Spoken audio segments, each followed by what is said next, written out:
এই hot and sweet সসটা দেখে মনে হচ্ছে না দোকান থেকে কেনা।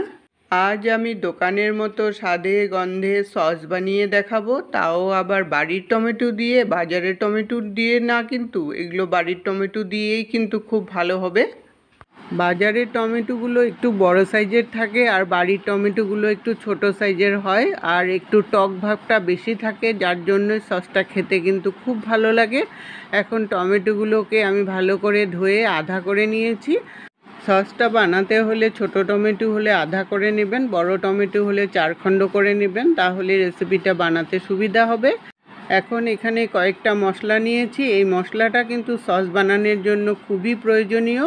কয়েক কোয়া রসুন নিয়েছি, 1 ইঞ্চি আদা, কয়েকটা গোলমরিচ, কয়েকটা লং, 1 ইঞ্চি দারচিনি আর কয়েকটা এলাচ ফাটিয়ে নিয়েছি। এলাচটা কিন্তু ফাটিয়ে দিবেন, তাহলে ফ্লেভারটা খুব সুন্দর বেরোবে।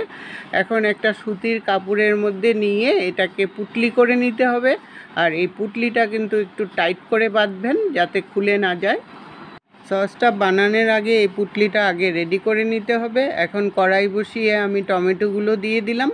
টমেটোগুলো দিয়ে স্বাদ অনুসারে নুন দিয়ে দিলাম আর একটু জল দিয়ে দিলাম। জলটা খুবই কম দিবেন, কারণ টমেটোর থেকে অনেকটা জল বেরিয়ে যাবে। ভালো করে মিশিয়ে নিয়ে তারপর যে পুটলিটা বানিয়ে রেখেছিলাম ওই পুটলিটা টমেটোর ভিতরে ঢুকিয়ে দিবেন ভালো করে। সঙ্গে 2টো শুকনো লঙ্কা দিয়ে দিলাম, ঝালটাও হবে আর কালারটাও হবে।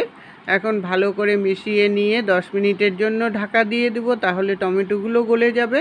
10 মিনিট পরে ঢাকনাটাকে উঠিয়ে নিলাম। টমেটোগুলোর থেকে কতটা জল বেরিয়ে গেছে। এখন যে পুটলিটা আমি ঢুকিয়ে দিয়েছিলাম ওই পুটলিটাকে বার করে একটা আলাদা করে বাটির মধ্যে উঠিয়ে রেখে দিতে হবে। এই পুটলিটা কিন্তু আবার দরকার হবে। আর টমেটোগুলো একটু ভেঙে নেব, ভালো করে পেস্ট করে নেব। পেস্ট করে নিয়ে তারপর নামিয়ে ঠান্ডা করে নেব। টমেটোগুলো ঠান্ডা হয়ে গেছে, আর একটু যেটা দানা দানা আছে ওইটা এখন মিক্সিতে পেস্ট করে নেব। পেস্ট করলে একদম স্মুথ একটা পেস্ট হয়ে যাবে। পেস্টটা করে নিয়ে তারপর চালনির মধ্যে ছেঁকে নেব, যেটা দানা দানা আছে, আর গুটিগুলোও বেরিয়ে যাবে আর টমেটোর খোসাটাও কিন্তু বেরিয়ে যাবে চেলে নিলে। এইভাবে করে অল্প অল্প করে পুরোটা টমেটো চেলে রেডি করে নিলাম। এখন যেই কড়াইতে টমেটোগুলো সিদ্ধ করেছিলাম ওই কড়াইতেই পেস্টটাকে দিয়ে দিলাম, সঙ্গে পুটলিটাকেও দিয়ে দিলাম। পুটলিটা দিয়ে তারপর স্বাদ অনুসারে মিষ্টি দিয়ে দিলাম। যেহেতু আমার টমেটোগুলো অনেকটাই টক ছিল তাই মিষ্টিটা একটু দিতে লেগেছে। আপনাদের যদি মিষ্টিটা কম লাগে কম করে দিতে পারেন। মিষ্টিটা দিয়ে এখন ফুটাতে থাকবো। ফুটাতে ফুটাতে যখন একটু কমে আসলো তখন এটার মধ্যে 1 চামচ লঙ্কার গুঁড়ো দিয়ে দিলাম। ঝালটা আপনাদের টেস্ট অনুসারে দিবেন, তবে হট অ্যান্ড সুইট বানাচ্ছি, ঝালটা কিন্তু একটু লাগবেই।